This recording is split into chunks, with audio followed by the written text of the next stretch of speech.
Hello everyone, lifestyle with Gargi या blog मध्ये तुमचं स्वागत आहे. आणि आज आपण एकदम चटपटीत अशी अ, म्हणजे चटकदार असं चाटचा प्रकार करणार आहोत. ते म्हणजे आहे शेवपुरी. शेवपुरीसाठी जे जे साहित्य लागतं ते पण दाखवणार आहे आणि मी तुम्हाला 3 प्रकारच्या चटण्या सुद्धा दाखवणार आहे. जी आंबट गोड असते ती, एक स्पायसी म्हणजे एकदम तिखट असते लाल कलरची लसूण आणि मिरचीची चटणी, आणि एक ग्रीन म्हणजे जी पुदिन्याची चटणी असते ती. म्हणजे अशा मी 3 प्रकारच्या चटण्या पण तुम्हाला दाखवणार आहे. आणि मेन म्हणजे ते साहित्य आहे लागणार आहे आपल्याला. आणि मग कसं काय बनवायचं ते मी तुम्हाला दाखवते. आज गार्गी भरपूर खुश आहे ही बघा. ती नेहमीच खुश असते. तुम्ही बोलाल ही प्रत्येक व्हिडिओ मध्ये तेच बोलते गार्गी. गार्गी खुश, कारण का मी प्रत्येक वेळी गार्गीच्या आवडत्या डिश बनवत असते, त्यामुळे ती ती जास्त एक्साइटेड आहे. तर मी आता सगळं दाखवली तुम्हाला. तर आता फर्स्ट आपण गोड चटणी बघणार आहोत, जी खजूर आणि चिंचेपासून बनवतात ती आता मी तुम्हाला दाखवते. त्यासाठी काय काय लागणार आहे ते. चला तर मग भेटूयात परत एकदा. तर आता सर्वप्रथम एका टोपामध्ये पाणी गरम करत ठेवायचं आहे. आणि मी ही शॉपमधून चिंच घेऊन आलेली ती या पाण्यात टाकायची. त्यातल्या बिया काढून घ्यायच्या आहेत आधीच, कारण का मिक्सरला लावताना प्रॉब्लेम नको व्हायला. आणि 9-10 हे खजूर घ्यायचे आहेत, ओले खजूर. हे दोन्ही आपल्याला उकळवून घ्यायचं आहे चांगलं. आणि हे जे आपण पाणी घेतलं ते चांगलंच पाणी घ्यायचं, कारण का हे पाणी पण आपल्याला लागणार आहे चिंचे चटणी करण्यासाठी. कारण का हे पण आंबट गोड थोडं पाणी होईल, त्याच्यात उतरेल. त्यामुळे हे पाणी आपल्याला वापरायला घ्यायचं. असं उकळत ठेवायचे चांगलं शिजेपर्यंत. आपण आता हे जे चिंच आणि खजूर ठेवलेले ते आता चांगले आपले शिजलेले बघा. खजूर पण पूर्ण शिजले. आता हे थोडं थंड होऊ दे. नंतर मग आपल्याला थंड झाल्यानंतर आपल्याला हे मिक्सरला लावून घ्यायचे. आणि जे खजूर आहे ते आपण असे अख्खेच टाकायचे. त्याच्यात बिया सहज निघतील बघा, ओपन झाल्यासारखं. ह्याच्या बिया काढून आपल्याला मिक्सरला लावायचे. आणि आता आपण लाल चटणीसाठी या मी लाल मिरच्या आणल्यात. ह्या 10-12 मिरच्या आपल्याला घ्यायच्यात आणि ह्या पण आपल्याला गरम करून घ्यायच्यात पाण्यामध्ये, म्हणजे थोड्या नरम होतील त्या. व्हेजिटेबल्स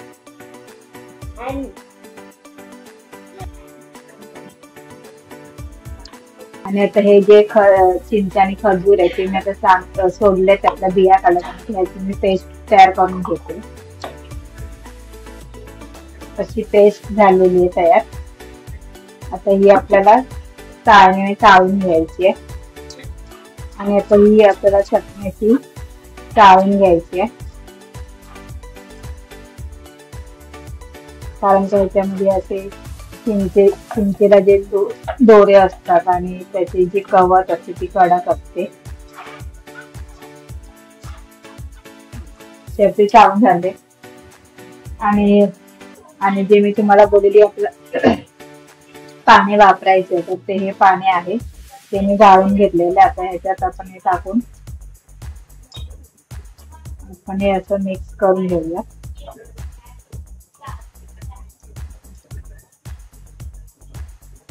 मिक्सरला जे लागलेलं असेल ते सगळं गाळून घ्यायचं आणि मग ह्याच्यात टाकायचे.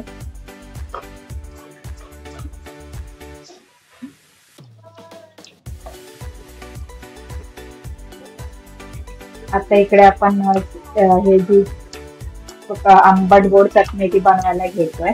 गॅसवर ठेवायचंय. आणि जर तुम्हाला जेव्हा आपण हे खजूर आणि चिंच गरम केली त्यावेळी पण गूळ टाकला तरी चालतं, पण मी प्रत्येक वेळी असं गरम करतानाच टाकते. तर आता आपल्याला जेवढं गोड हवंय तेवढा गूळ टाकायचा आहे. गूळ जरा कमीच टाकायचा, कारण का आपण ऑलरेडी त्याच्यात खजूर पण टाकलेले, त्यामुळे गूळ कमीच टाकायचा.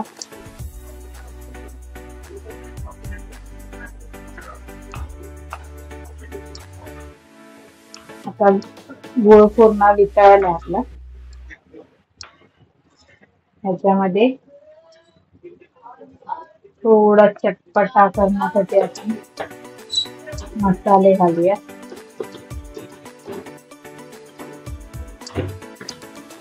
गॅस स्लो ठेवायचा.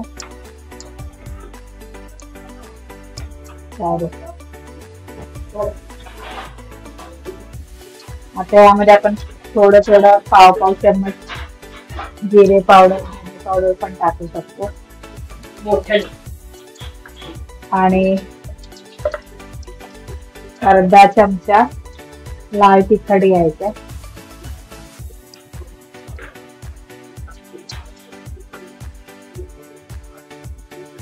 पाव चम्मच काळं मीठ.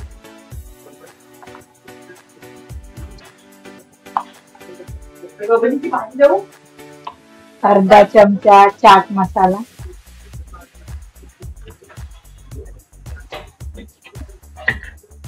आणि आपला रेग्युलर मीठ आहे ते पण मी आधी पाव चम्मचच टाकते.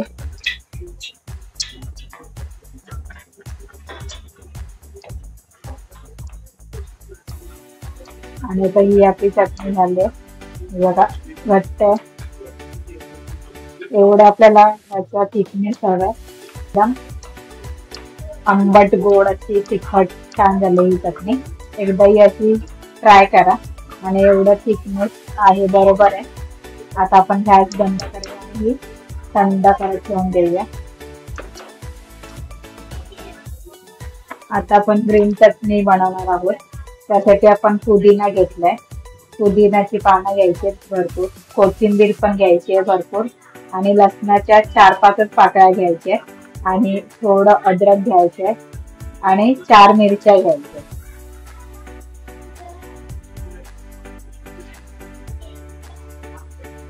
तर आपण इथे 4-5 लसणाच्या पाकळ्या घेतोय, थोडं अद्रक घेतोय, कोथिंबीर, पुदिनाची पानं, 4-5 4 मिरच्या घेतल्यात त्या. आणि आता आपल्याला त्यामध्ये घालायचे, आता आपण घालणार आहोत अर्धा चमचा चाट मसाला, अर्धा चमचा काळा मीठ,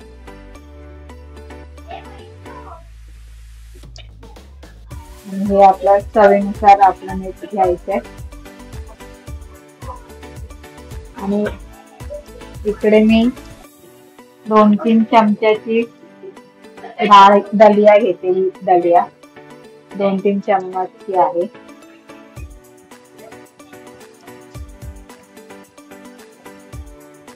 डाळ यासाठी टाकायची की चटणीचा थिकनेस असतो तो पण चांगला असतो, घट्ट. आणि मेन म्हणजे चटणी काळी पडत नाही, ही हिरवीच राहते, कलर चेंज नाही होत. आणि एक चम्मच आपल्याला लिंबूचा रस टाकायचा आहे.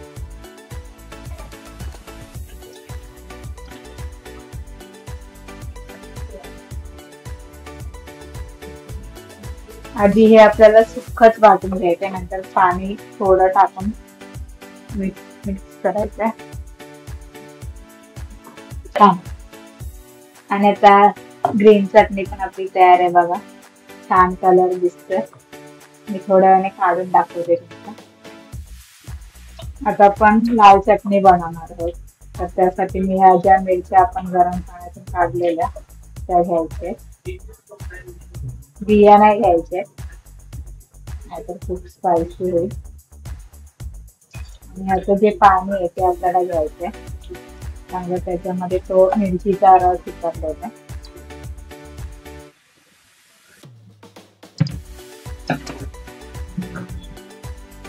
आणि ह्यामध्ये पण आपल्याला ही आपली लसूणची चटणी आहे, लसूण आणि मिरचीची.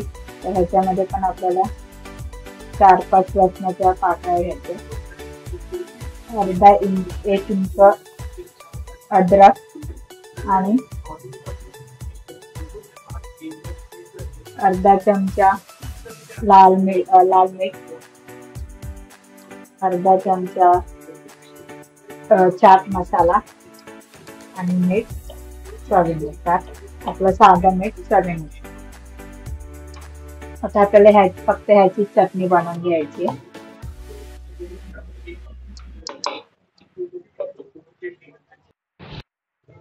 आणि ही आपली आंबट गोड चटणी आहे.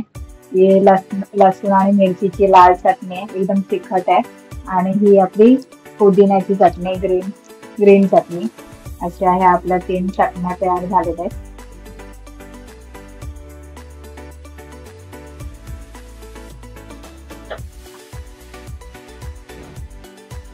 आता तुम्ही चटण्या तर बघितल्यात सगळ्या माझ्या केलेल्या. आणि बटाटा पण मी उकडवून घेतलेला. त्याच्यामध्ये आता मी लाल तिखट घातलंय, चाट मसाला घातलाय अर्धा चमचा आणि अर्धा चमचा काळं मीठ टाकलंय. आणि हे सगळं मिक्स करून घेतलंय. हे मेन आपल्याला हवंय शेवपोळीसाठी. तर आता मी शेवपुरी तयार करते. तर आपण प्लेटिंग करून घेऊया, म्हणजे शेवपुरी. ह्या पुऱ्या मी बाहेरून आणलेल्या आहेत.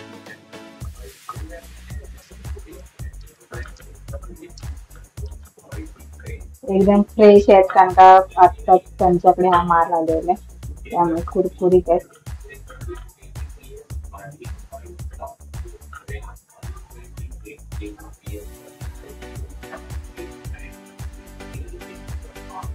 तर आता आपण हा जो बटाट्याचा मसाला तयार केला तो घालूया.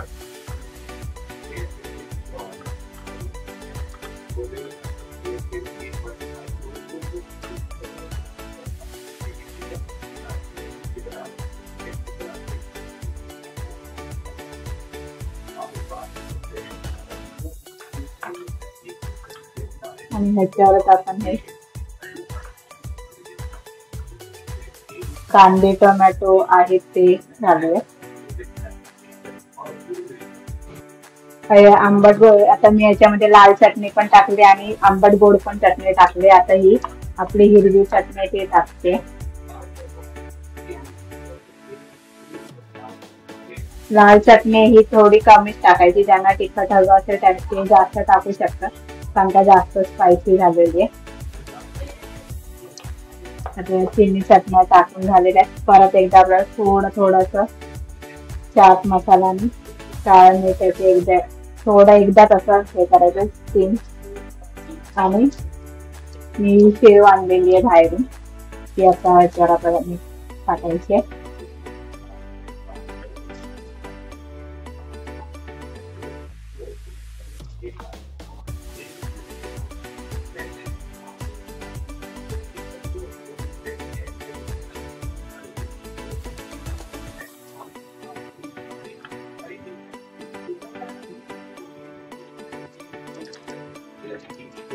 आणि सजावटीसाठी ही तिखट डाळ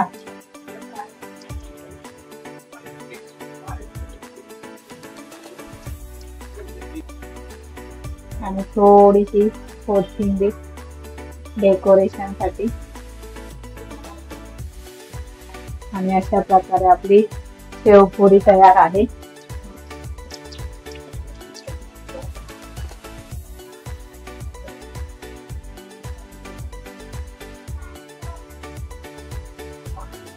ही बघा, छान दिसते आणि खायला पण तेवढीच टेस्टी असणार आहे, कारण का चटण्याच खूप छान झालेल्या आहेत. खूप छान झाली आपली शेवपुरी, म्हणजे छान झालीच असणार, कारण का चटण्याच खूप छान झालेल्या. तर मी ज्या प्रकारे दाखवले त्या प्रकारे एकदा घरी नक्की ट्राय करा, तुम्हाला मग समजेल. आणि मग आपल्याला घरी जसं पाहिजे तेवढं खाता येतं. बाहेर गेलं तर आपल्याला 25-30 रुपयामध्ये एक प्लेटच खाता येते. घरी आपण मनसोक्त खाऊ शकतो. फक्त थोडा त्रास आहे, पण कुछ पाने के लिए कुछ खोना पडता है, तर त्या पद्धतीने आहे. तर एकदा आपण घरी ट्राय करा. बघा, छान दिसते.